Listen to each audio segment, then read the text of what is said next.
You could say that Haiti has been an unlucky country in recent decades, but while some luck is involved, the current state of Haiti can be tracked back to the long, incredibly sad history of how the country got its start. But what's perhaps more remarkable in all of this is that Haiti shares its island with the Dominican Republic, an otherwise pretty safe, wealthy, and stable country. Here's why Haiti is in such a bad state, and the Dominican Republic is actually pretty good. Welcome to Geography by Jeff. Today we're off to the Caribbean to look at the island of Hispaniola, the home of Haiti and the Dominican Republic. While the two countries share a relatively small island, their current situations could not be more different. Haiti has descended into what can only be described as an anarchic state, whereas the Dominican Republic is actually pretty safe.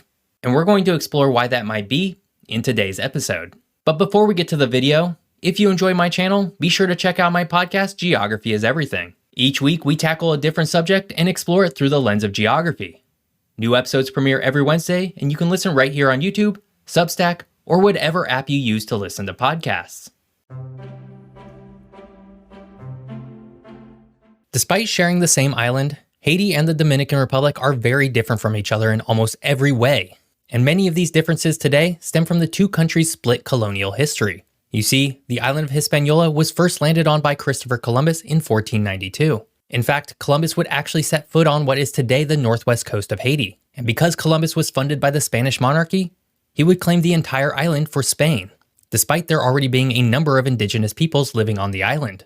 Despite being claimed by Spain, the Spanish colonial efforts would never really focus on the island of Hispaniola.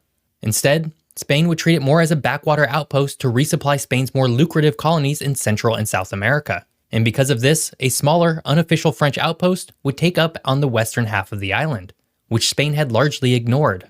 After French colonizers had success growing tobacco on their side of the island, many more French settlers began moving in, creating conflict with the Spanish who claimed the island to be theirs. In 1697, as part of the Treaty of Ryswick, which ended the 9 Years' War in Europe, Hispaniola was officially split between France on the western part of the island and Spain on the east.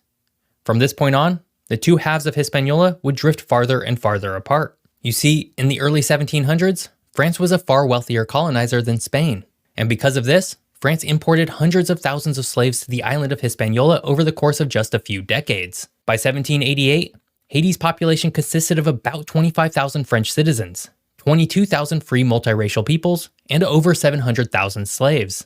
By contrast, in the colony that would become the Dominican Republic, there were approximately 38,000 Spanish citizens, 38,000 free multiracial peoples, and fewer than 15,000 slaves. And this disparity in the amount of slaves would directly lead to Haiti becoming one of the wealthiest colonies in the world, and the wealthiest colony in the French